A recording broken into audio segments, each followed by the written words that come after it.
welcome. Thanks so much for talking to me. And maybe we'll Thank start. you. I'll just ask, why don't you introduce yourself and we'll go from there. Sounds good. My name is Joe Entwisle. I am a senior policy analyst for health and disability advocates here in Chicago. We're a private nonprofit, but we kind of function really like an independent consulting agency. We work on a number of healthcare implementation issues, everything from the Affordable Care Act, working with brokers and others, understanding the Affordable Care Act, the implementation, troubleshooting, states and others working on long-term care reform. A number of issues, possibilities is escalated. Those crossroads between long-term care access and employment are some pretty big issues for us. So we work on a number of different areas as well as veterans issues. So it's good work and a really fun place to work. In the interest of full disclosure, how do we know each other? We actually met each other on Twitter. And sad to say, I've been a little bit of a fanboy of your work for a while. And our first actual exchange was something over, you were in the subway, and there was something really terrible on CW. I guess that was like our first conversation. But it's Twitter, which has been a marvel to really connect with a lot of really smart people. Smartest folks in the room, and reporters and others, but people who really know we're on the ground and doing the great work. It's just a fabulous medium. It has been. So, where do you work? Health and disability advocates in Chicago. We're right downtown. I don't know if you caught the rest of what I had said earlier. I caught some of it, and I didn't hear all of it because there was some feedback. So I'm sorry if I'm asking you a repeat question. No, not a problem. We're a small private nonprofit, although we kind of like an independent consulting firm. We work with everyone from states, the feds, private businesses, hospitals within the Chicago area. So we work on a number of different areas. A lot of Affordable Care Act implementation. We're doing quite a bit of work with brokers and others to understand, particularly for SHOP and for businesses, how the Affordable Care Act rolls out, particularly on the disability management side of things. We have a number of veterans projects. We do a lot of long-term care reform, particularly at the crossroads of disability and employment. I feel like we serve a pretty decent niche because we've got a lot of experience understanding how the federal system works, the state systems, the counties, and how it rolls out to individuals, as well as back it up. And I think it's served a really nice niche for us. Now, you don't live in Chicago. Correct. So tell me how does your day go? I telecommute part of the time. And the other part of the time, I just jump on the train. I get dropped off at the train. I live for strategic reasons, close to the airport, so I can catch a plane or a train. But when I head to the office, I just get the train, get down to Chicago. We're only about an hour away. We're right off Wells and Randolph. So it's about a mile, short walk, works out pretty well. So that's so you commute and you get up like every day around 4:00 in the morning. Is that right? Yeah. Alarm goes off at 3:45, and then I've got a tenant care that comes in at 4 in the morning to start off. I usually get to bed somewhere around 11-ish. So it's not too bad. And I should say it's not apparent to people who are watching this, but you're a C4-5 quadriplegic, as I understand it, and yes. And so I should mention that for our viewers. You and I know each other well enough to be comfortable with that. Probably a lot of people are like, whoa, that's a heavy thing to just drop into the conversation. There's not a question on God's green earth that hasn't been hit already. I feel like at this point in my life, there should be some kind of prize for somebody who hits a question that's never been touched before. Well, I think if I hit that prize today, it'll probably be something about like the Medicaid buy-in program or something, as opposed to a small child asking you some inappropriate question. Right. They're but you have an attendant who helps you at 4 o'clock who comes at 4 o'clock in the morning, helps you get ready for work, and you have a pretty what kind of wheels do you have that get you to work? I feel bad, like I should be able to like do the fashionista spin and turn, but I've got a Permobile, Swedish made chair, really good quality, but it runs on a sip pump, which is really, it's fabulous technology. You know, hard puff in goes forward, soft puff goes right, soft sip goes left, hard sip goes backwards, and the technology's come a long way. Seating wise, it's like a rolling Barca lounger. You can really put your feet straight up. You can go up 5 feet in the air if you do presentations or podiums. You can lay back all the way flat. It's really high quality technology. Now and how long have you? When did your injury happen? 1989. I had a wrestling injury. Fortunately, it was a practice. It's not in a match. Kind of fouls up your record with a forfeit. So, at least I got in a choice place. And so, but you were about 16 years old? Yeah, I was 16 when I had my injury. So crazy things happened. I've been incredibly fortunate. When you look at in the long view of things, if this is the worst problems I have with my life, I think I'm a pretty lucky guy. Now, and you also you went to college actually at the same place that my daughter goes to college, at Whitewater, University of Wisconsin at Whitewater. Yep, I did my undergrad at Whitewater. Again, I was pretty new to disability at that point. At that time, too, Whitewater was really on the front edge of certainly accessibility and disability-related services. A great campus to go to, small, very tight, got a really good education.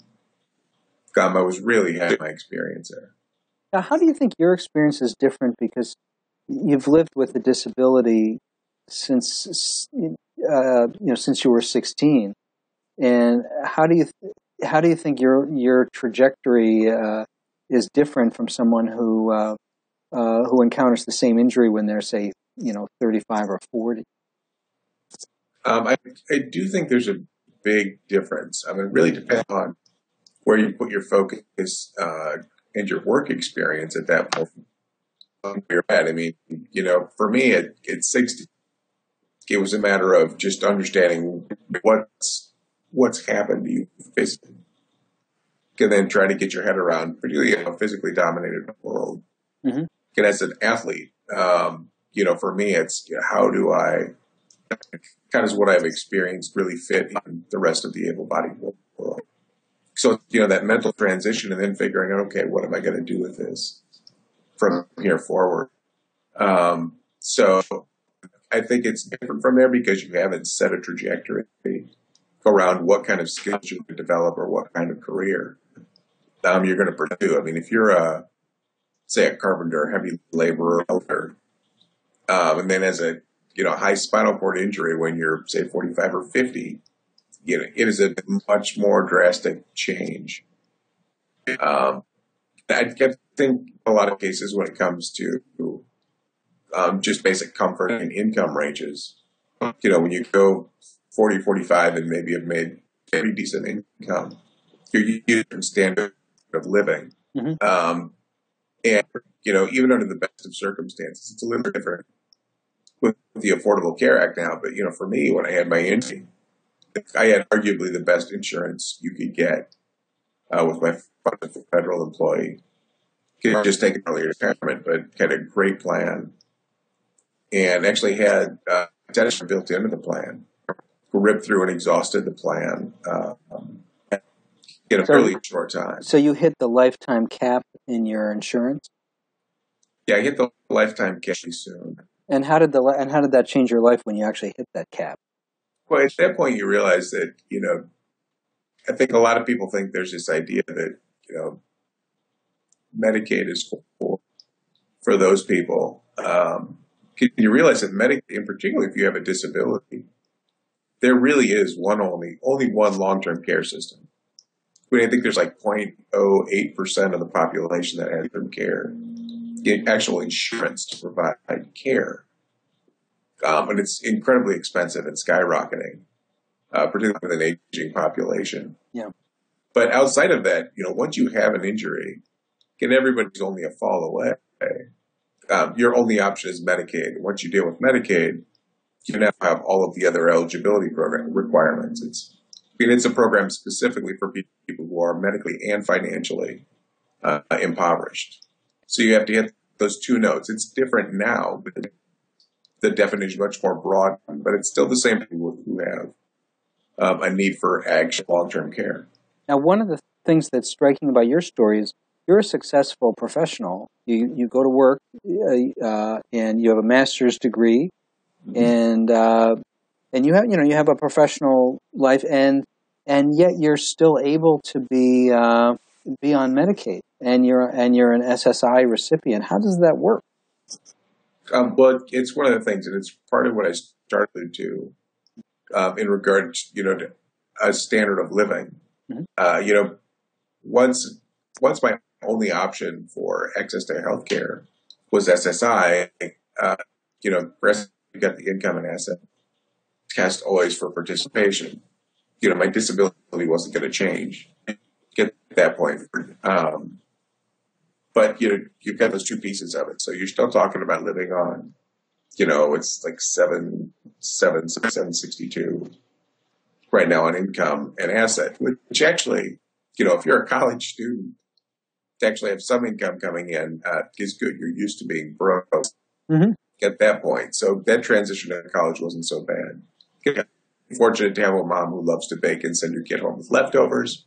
Also, another significant perk to my life. But at that point, they have a couple of different programs. And it's hard for a lot of people to understand because there's a pretty tough struggle to get access to Social Security. Mm-hmm. For me, it was a pretty clear test. And as an adult, I had no work experience. So, for me, it was an easy eligibility for SSI. Mm-hmm. At that point, they have what's called 1619A and 1619B. Basically, what happens is it's kind of interesting because SSI, which is a program for people who are medically and financially needy, actually comes with a more comprehensive health care package and better work incentives, arguably, than the Social Security Disability Insurance Program from SSA, which is paid for by your work credits and FICA taxes. But with the SSI, the Supplemental Security Income Program, 1619A and B allows you to kind of wean your way off of the cash benefits. So basically, for every $2 you earn, $1 is removed from your cash benefit. Mm-hmm. What's really smart about it is once you start to earn your way, get your cash benefits reduced. That's what they consider 1619A. Mm-hmm. When they move to 1619B, it means you now earned your way all the way off the cash benefit itself. Mm-hmm. So you're earning more than twice the actual cash benefit. Mm-hmm. And you're really just living on your own income. Now, Medicaid, it's different state by state. And there's kind of a complicated formula that's probably not worth going into right here. Mm-hmm. But state by state, it's a different limit based on what it spends on Medicaid per average person. But at that point, in Wisconsin, I think it's like 30-some thousand. But you get up to that amount and not have to be concerned about losing your access on the income side. You always have to be aware of the asset side. And even when you surpass that state limit, for somebody like myself who has fairly significant healthcare costs, you can request what's called an individualized threshold. And from there, they use, instead of the average Medicaid cost per person in your state, they use your actual costs to see if you're earning enough to take care of your medical expenses on your own. If you surpass your costs, then you're no longer eligible. Or if you lose X, if you go over on assets. Fail either one of those two tests, you lose your eligibility. Otherwise, you can pretty much stay on for life. So if you have, say, $50,000 or $60,000 worth of medical expenses every year, you can get your own income threshold that matches that, and you're not going to get cash benefits from SSI if you're earning $50,000 or $60,000, but you can still get your Medicaid, so that you can get your long-term supports. And one of the challenges, I think, is even among people that you and I know who are health wonks, who are really interested in health policy and whatever, these are really complicated and nobody understands this. And just to read one of the points that you mentioned that went by really quickly is just there's SSI and there's SSDI, and SSI is generally considered to be the program for poor people. The cash benefits are lower. SSDI is the thing that you accumulate with your work credits and typically has a higher monthly benefit. But some of the health benefits and some of the work incentives in SSI are actually better, and in your case seem to have worked out pretty well in a way that allows you to get the supports that you need and still allows you to go to work and be quite independent, in your life, in a way that I think most people. I think if I said I'm going to talk to a Medicaid recipient on SSI today who's also a quadriplegic, I think I'm sort of imagining that some of the people listening would be like, okay, I'll have the box of Kleenexes and it's going to be like, some sort of sad story, and it's sort of not. That's not what we're about here. Very true. Well, but I think the basic story for most people who receive SSI is honestly there are very few scenarios where you're not better off working. Certainly on the financial side, in many cases, actually on the health side too. There's a number of intrinsic benefits of just people being an active participant in their own communities in the works of another. Mm-hmm. So it's one of those cases where the lower we put the bar on eligibility for the only program that's going to provide access to long-term care, you're kind of getting off your nose right your face.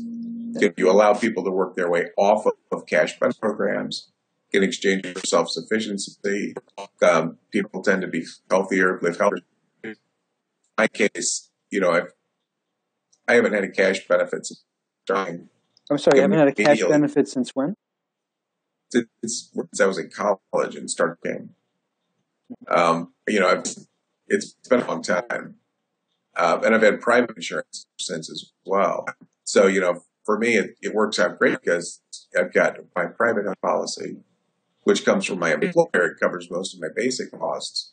And then only leaves the wraparound care costs, particularly the long-term care costs that they kick back to Medicaid to get picked up on the back end. So, and I'm sorry that the production quality is not as good as it might be in this call. There, someday there'll be after the revolution, we'll all have fiber optic, high speed, whatever, and right. and then we'll be complaining about the 3D images not being what we like. So now I want to talk about some of the obvious legislation that how that might affect your life, but actually before I get to that, there's one other thing we should talk about. How do you travel? That seems like it's an interesting challenge. I will always say, people always think it's not a pain when they hear the story. But to be honest, it still beats driving. But it takes a lot of added planning. Mm-hmm. Particularly, I'm a big guy. I'm 6'4", paralyzed from the shoulders down. I probably go about 230. I don't know. I haven't been weighed in God only knows when. But essentially, when you travel, you let them know that you're flagged as a disabled passenger. And you want to let them know in advance, particularly if you have assistance being transferred. Because essentially what they do is they transfer me from my wheelchair, which, you don't really get size or scope, but I sit pretty high. My head sitting in my chair is 4.5, 5 feet high-ish. Mm-hmm. And so they transfer you. I don't know if you're familiar with aisle chairs. I wish they would have brought a picture somehow. Because I like to think of them as the thong version of wheelchair. Because I remember the first time. This is a family program. Oh, sorry. The first time I saw one, I'd say I'm a big guy. Mm-hmm. And when I saw the seat, I'm like, I don't know where my other butt cheek is going to go. I need at least 2 of these, but you've got to fit in a sitting position to get, pulled down the aisle to your seat. And what they do is I get assistance transferring in a metal chair. And they buckle you up. It's actually very similar to Hannibal Lecter. Oh, awesome. Mm-hmm. Which makes for a nice wrap up. And then they transfer me from the island plane. And then they stow my wheelchair down. So, it takes a lot of planning. And if it's not done right, in the worst of scenarios, you can end up face down on the floor, which has happened continental. But in most cases, it works out pretty well. You just got to be pretty direct and specific. And it's all through experience. So as much as you can help other people understand how to plan in advance makes a big difference. Some aspects of what you're describing, are the accommodations that you receive in those preparations, are those things that they have to do because of the Americans with Disabilities Act? Is that an important part of the scenario that we should mention? It is, and there are also some airline transportation policies, which right now it's just alluding to the top of my head, that are built in that requires them to provide assistance for individuals who are in need. And a lot of times it's coordination between the airline and the service that provides the transfer assistance. So, I mean, it in the best of scenarios really well. Mm-hmm. Works great. Some airlines focus on that piece of it more than others. But should we give a shout out to? Should we give a shout out to anybody that you like? Southwest has been very good. They've been great. Midwest Express I miss immensely. They were phenomenal. I think Alaska Air, and I will say a lot of others really try. Mm-hmm. And American Airlines, kind of an amazing thing in that when you buy tickets online at least, if you check off as a disabled passenger, they usually call you in advance. I remember the first time I flew with American. Mm-hmm. I got a call and they said, "Yeah, we noticed you're a disabled passenger. What can we do to help you?" And I thought, this is a prank call. This doesn't happen. That's not my experience with most airlines in the United States. It's true. And I think it's a lot of being proactive and knowing what to expect. And a lot of it is having some absolutely horrific things happen. You just learn how to avoid some of those pitfalls. Pretty direct is a pretty good measure of getting at things you need to put in place. And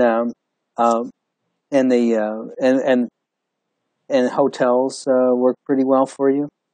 Hotels are really good. It's different.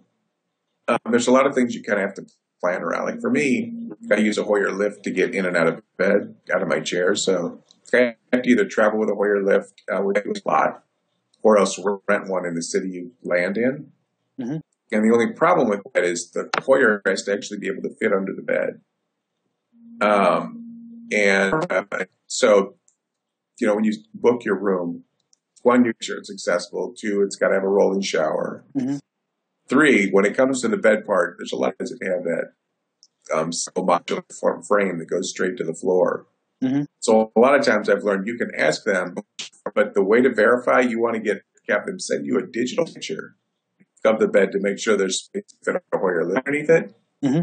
So, once again, it's the layer of planning. Mm-hmm. There have been a few sleepless nights in cities a day before a conference or work or presentations where you're trying to find someplace you can actually get in the hotel and fit under the bed. I mean, I will say I did have one experience in Seattle. I didn't know at the time, but they put me up in a kind of a boutique hotel. Uh-huh. And the bed was solid into the floor. So they were trying to figure out what they were going to do because all of the beds were the same. Well, they actually took me up to a suite. Their penthouse on the top floor, which apparently costs about $5,000 a night. And it was the most amazing night I've ever had in a hotel. Had my own sound room, some solid windows all the way around, and a bidet, which I actually took a pass on. Hey, there you go. Well, it's I think we'll have to. This is how you're living the life on Medicaid and SSI, just the way Ronald Reagan warned us about, in 1983. Right. So his horror show has come to pass. There, here I am, your poster child. That's right. That's right. And now maybe we should. But I mean, it is amazing just that with. I take it you don't do a lot of Uber, Airbnb, that kind of thing. No, there's not a whole lot of that. And I have tried to push places to see, do you have policy in place that at least outline what disability access might look like? I have tried. I recently took a trip to Hawaii. When I went there, I did check out some of the Airbnb, and it's really a lot of trying to nail down a decent understanding of what accessible means. I think a lot of people assume accessible means, yes, it's all that they can get. So, again, it's really being clear and understanding it needs to be accessible to your needs, it being able to express those pieces of it. So we've come a really long way, and we still have a long way to go. But I think in cases people want to do a decent job. Now, I think people do want to. Now let's talk about health reform, and maybe we'll start with what you admire about health reform, at least as it affects people living with disabilities, and how has that made people's lives better? There's a couple ways it's made an immense difference. First and foremost, no longer penalizing people who have pre-existing conditions is night and day different.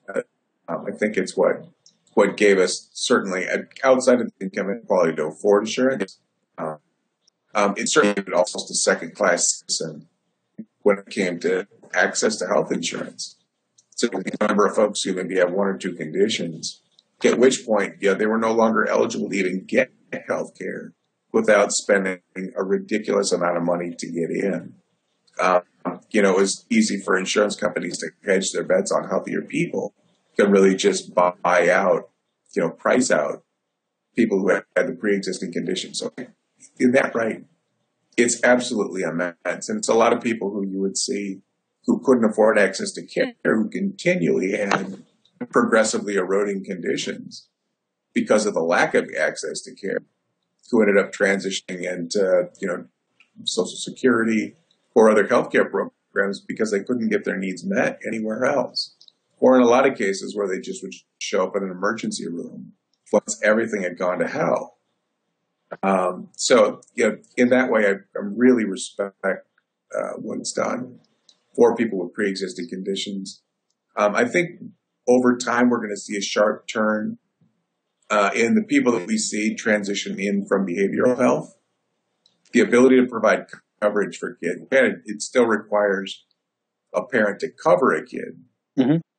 Just the ability to do so from the ages of 18 to 26 is huge. I mean, that during, seeing to 26, that's usually when you see the onset of many long-term mental health conditions. And what we know from history and from just about every ounce of research is that the long-term mental health conditions that really exacerbate in needing long-term care are easiest and at least best mitigated by early intervention of appropriate health care.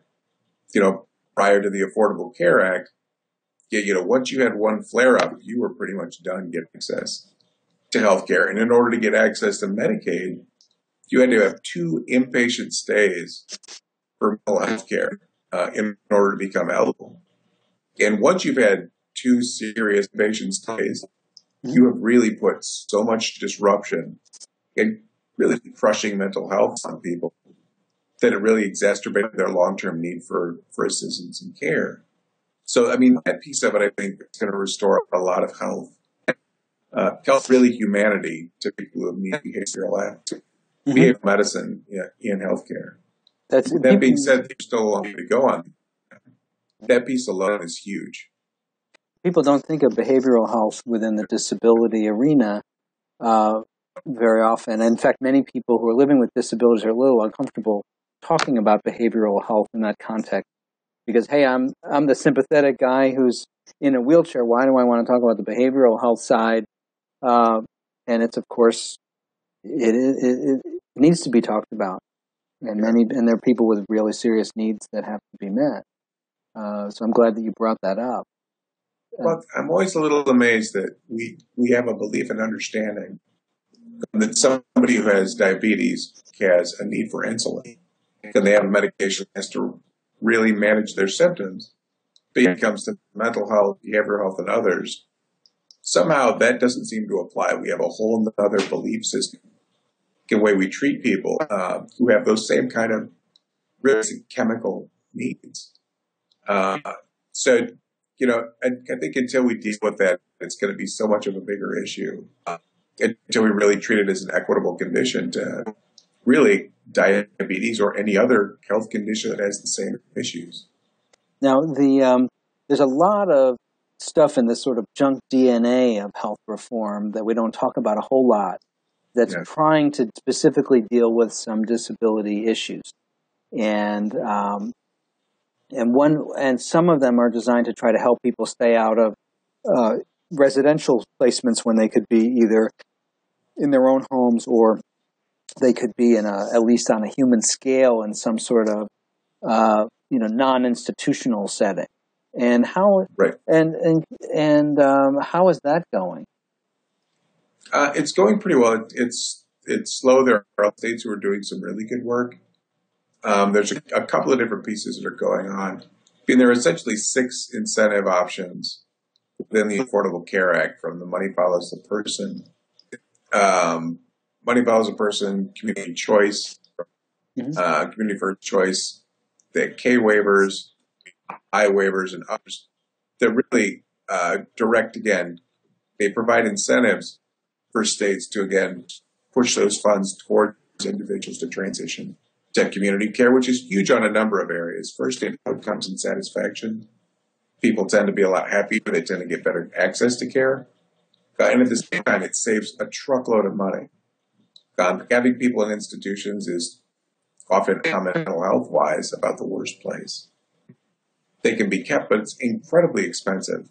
It seems like it's expensive per person, but there's this sort of Faustian calculation that goes on where there's a lot of people who are at home who are essentially getting care from their family members and from other people that we're not paying for as a society. We're basically saying, if you want to keep your son out of an institution, figure out a way to take care of him.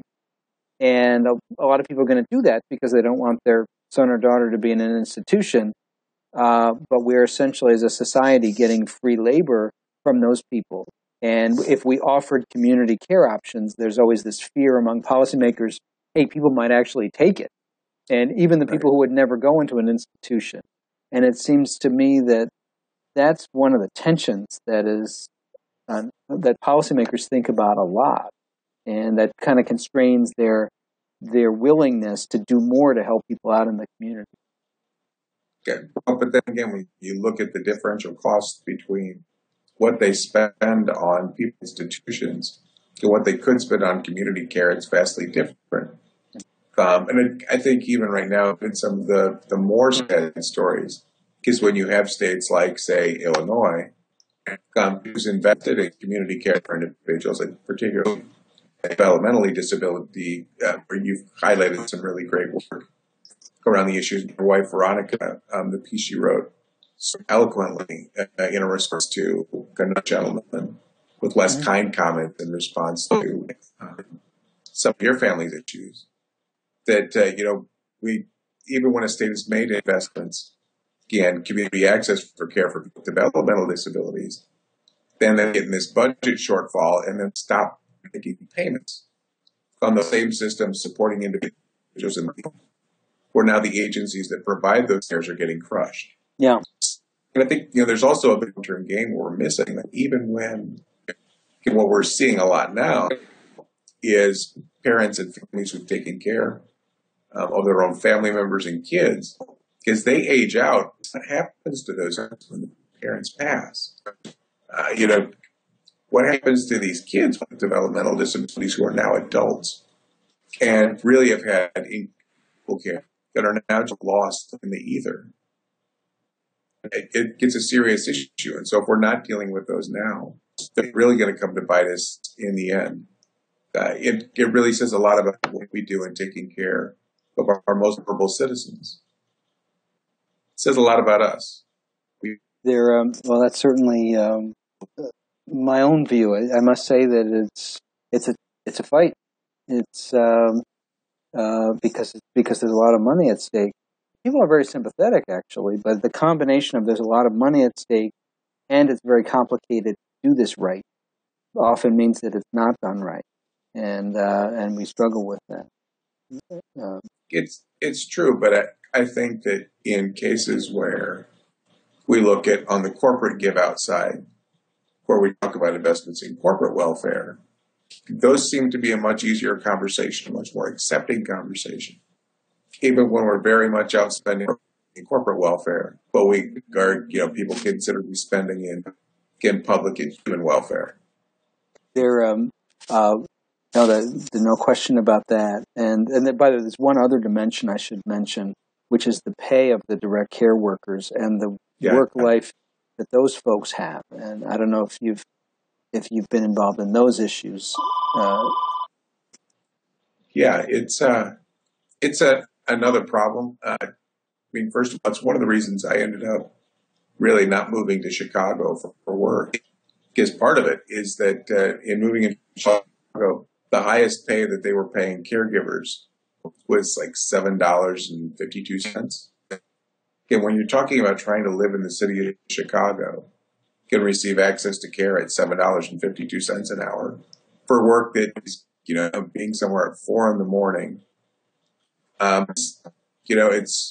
It's not work that gets glorified, and it's frequently work that doesn't have a lot of opportunities for growth.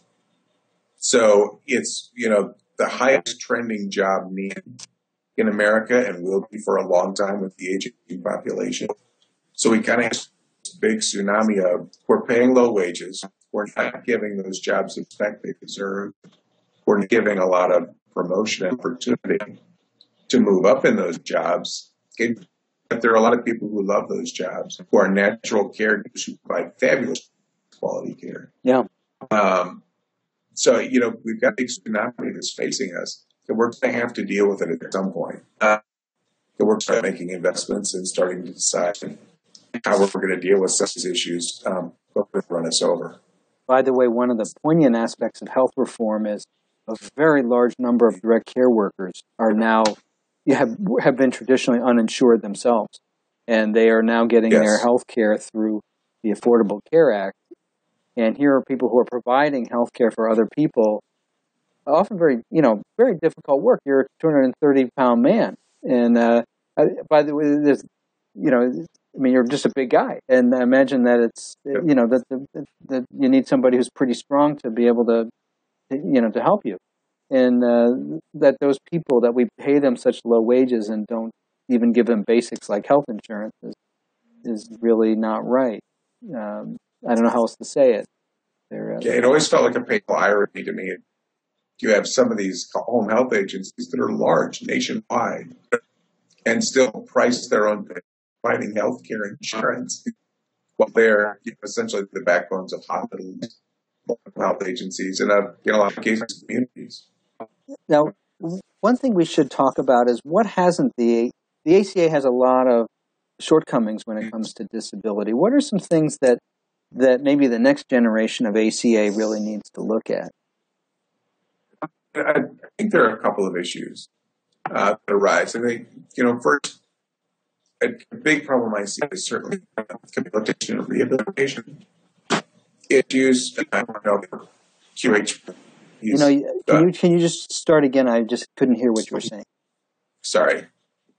I think especially when you look at some of the rehabilitation requirements, there's really kind of a gross lack of transparency and a lot of just basic requirements where even an early analysis is shown in studies that, there's no consistency from state to state what that means. And even from program to program, there's a lack of transparency and just in definition. What you'll see is there are some providers and some packages, where what you see is they've combined, because they don't really have a clear description of what it is, they've combined habilitation and rehabilitation as one term, basically. One set of services, and it's really not defined well. And it creates a lot of issues. I mean, there's some people who could be better served by the limited requirements under the Affordable Care Act eligibility in the new adult group, who may be on the long-term care classic system, who could really transition their way out. But without understanding and having some kind of transparency and self-identification of what is the cost and benefit of each of these programs and what do they cover, people are making uninformed choices. And in a lot of cases, it's just being pushed towards the classic care system. By the way, one of the points that's implicit in what you said is Medicaid is really, there's 50 different state Medicaid programs, and in each state there's several different kinds of Medicaid, or at least there's the Medicaid that people get who are on SSI, which includes the long-term services and supports that you use. There's also the people who are on Medicaid because of the Medicaid expansion under health reform. And they're different, and there's costs and benefits to each. And you could come onto the Medicaid expansion Medicaid, and if you have a significant functional limitation, it may not provide the kind of long-term services and supports that you need that the other Medicaid in that same state would actually provide for you. And we expect people to navigate that. And when even a lot of the people that run these programs are a little bit baffled about how to actually navigate those different things. There's no one thing called Medicaid that everybody joins. Did I get that right? Yeah, and there's just a lack of informed consent about what do each of these packages really mean. I think particularly there are a number of people who, again, behavioral health, etc., could really, developmental disability may be better served if we had better definitions and clarity and transparency around what was included in those, in the habilitation and rehabilitation plan. Now, with the QHP. Now, QHP is a qualified health plan, and what's that? Sorry. Just to explain the alphabet soup. So, what's a qualified health plan? If you're going to be participating in the Medicaid expansion group, there's an eligibility health benefit that individuals have to participate in 10 separate services. So 2 of those are habilitation and rehabilitation. So within those 10, to be a qualified health plan, you have to cover those 10 services. Yeah, I think that particularly it's the habilitation and rehabilitation, where there's a lot of issues of transparency that could really clarify and serve people better if we had better definitions and just more requirements on transparency. Now, one thing that I've wondered about, so you get good services now, and it's sort of ironic that you're in Wisconsin under the evil Governor Walker, and we're the blue state of Illinois, and you're better off in Wisconsin in a lot of ways. If you wanted to move to another state, how would you actually do that, given that you're on Medicaid in Wisconsin? Well, it goes through another. For me, I have again of because my Medicaid is linked to my SSI eligibility. The federal program proceeds. So in my case, because I don't guess that test, maybe somebody has to buy in. I could move to another state and do that. It would be more seamless. It's a matter of reestablishing services, connecting with another healthcare agency, finding new caregivers, that kind of stuff. Which could be a very significant challenge. It's a significant challenge. And presumably that's something that's really important that can't be screwed up. I mean, you don't want to. You don't want to pick somebody. You don't want to go through sort of 3 different people who aren't good. Yeah, and usually, if you can find good care in 3, you're actually doing really well. That's a low number for most. So other programs where you're just not so. But you could, in principle, move to another state, and because of your SSI, you wouldn't have to sort of go through a whole OJ trial to get back onto Medicaid in another state. Correct. That's correct. which is so that's one advantage to being on SSI itself, as opposed to some other way that you're getting your. If you had Medicaid without that SSI route, it might be more complicated.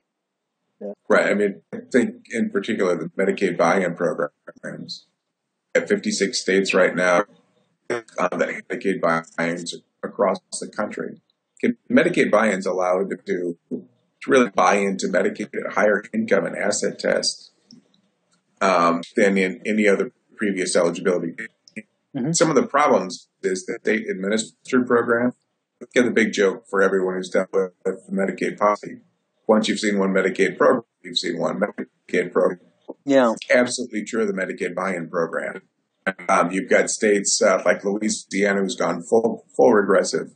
Got a really good Medicaid buy-in program. Well dedicated people, well thought out. Again, the delivery had good enrollment. And in the last couple of years, they reduced the eligibility, the earned income eligibility, to less than $1,000. Less than $1,000 per to be eligible for the program. To $1,000 per month. Yeah, so that's basically well under the poverty line. Right. It's not even reaching substantial gainful activity by Social Security standards. So, now you can get access to Medicaid. You just can't work in any significant way. Which is, of course, such a strange, perverse thing, because it's making it basically impossible to be independent, because, as you mentioned at the start of the conversation, you need Medicaid or equivalent services. I mean, right. You just can't risk that. So if you put this really low income threshold, people are just not going to work, or at least if they do work, they're going to work on, off the books or whatever. They're just not going to take a regular job if that's the rules of the program. Yeah, and they it varies from state to state. You've got states like Wyoming has a $2,000 asset test, and then you look at a state like, say, Minnesota or Massachusetts, where there is no income cap, and there's asset programs that allow $50,000 and even independence accounts. Get some programs that allow you as much assets as you want, as long as it comes from your earned income while on the program. So, each state is vastly different in how they operate their program. The problem is, if you're in a buy-in program and you start to save assets, you've got new job skills, you have headhunters calling you, you can no longer transition to another state because you can't make your assets portable within one buy-in program and go to another state. If you go to a state like Massachusetts, you've saved $12,000. You get a great job offer in a state like Wyoming that has a $2,000 asset test for the buy-in. It's not going to be portable. And even worse, at the time that you go to retire or have a medical setback, those assets aren't portable into retirement or into transitioning to other Medicaid eligibility groups. So, Congress has got to get aggressive in order to fix some of the policy issues, because there isn't a policy solution in order to fix that for the Medicaid buy-in programs until they do. So, they're great programs that allow individuals to work. When it comes to retirement or medical setbacks, we're really kind of yanking the rug out from people's feet with most. Yeah, it's really. My friend Andrea Campbell, her sister-in-law, lives in California and was in a car accident and has a somewhat similar injury to yours. And this is not in Louisiana. This is not in the more retrograde parts of the United States. This is in California, and it's after health reform, and their whole family's life has been so. Of course, it's been disrupted in a number of ways. She was pregnant when she was injured, and she's a young child now. But that asset limit that is so punishing that, and it really does seem like the only thing that makes me feel good about it is it's so insane as a social policy that I think it's going to be changed, because there's just no way to live as a normal person if you can't have more than $2,000. How are you supposed to have a home? How are you supposed to have a car that sometimes breaks down? Can you save for your child's college education? I mean, I don't understand how you're supposed to do any of the normal things that people do. That if that's the limit. Right. And well, I feel like we're always piecemealing solutions. We now have the ABLE Act, where individuals with disabilities can actually invest now up to $14,000 a year. Their families can as well. But once again, there's this big but that's hung in there, that you have to be somebody who is disabled before the age of 22, much like the the DACs, the Disabled Child Rules. Others, you've got to be disabled before the age of 22 and have a Social Security verified disability in order to participate in some of those asset building programs. So with the Medicaid buy-in programs, the ABLE Act, the Affordable Care Act has a couple of other issues that could really be solvable, but we've got to have people who are really interested and invested in making the differences that improve lives of people with disability, can really improve the employment options. And right now, we seem to be having a lot of squabbles about things that just aren't as productive.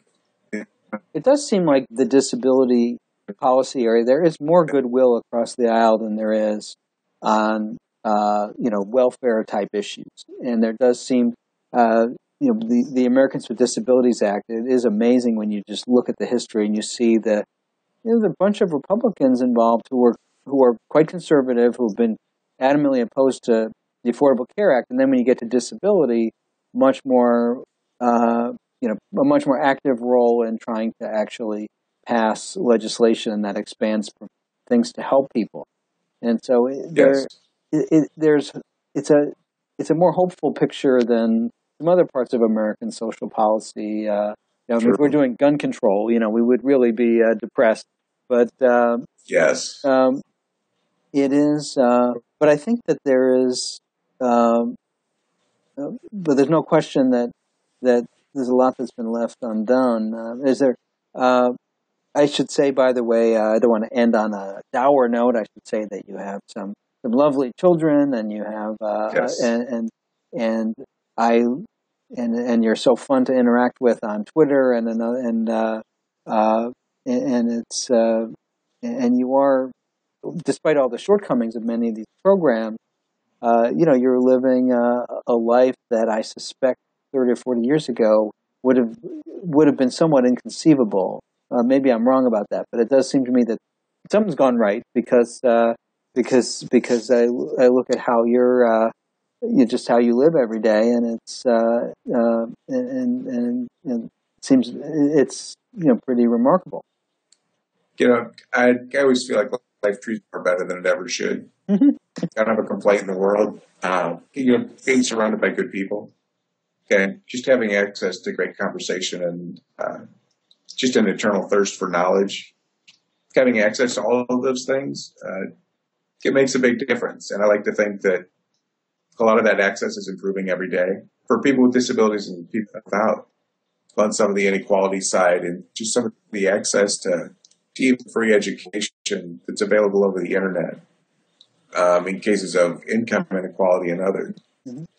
Things are improving. It's a slow process, and it's cobbled together. And given right now, you talk about bipartisan issues, moving forward with disability, there's a bill. I think it's Wyden and Grassley have a bill right now that's really looking at testing and doing some modifications around the Medicaid buy-in programs, mm-hmm. Which would be vastly beneficial. So, it's not doom and gloom, but I think it's like everything in life. You can look at it, I kind of say half empty, but it's, how do we articulate these issues as they relate, one as individuals and human beings, that it impacts all of us.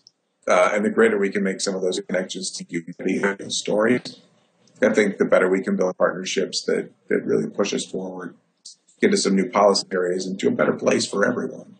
Well, that's a great place to end. I should say, by the way, I want to thank you that you are my go-to person when I have when someone has a complicated personal problem involving these programs. It's great to know that you and your coworkers are there to answer those questions. And I think your clients and the people that you work with are very blessed to have your expertise, and it's great to talk to you. We're now going to say a prayer that this interview was well recorded,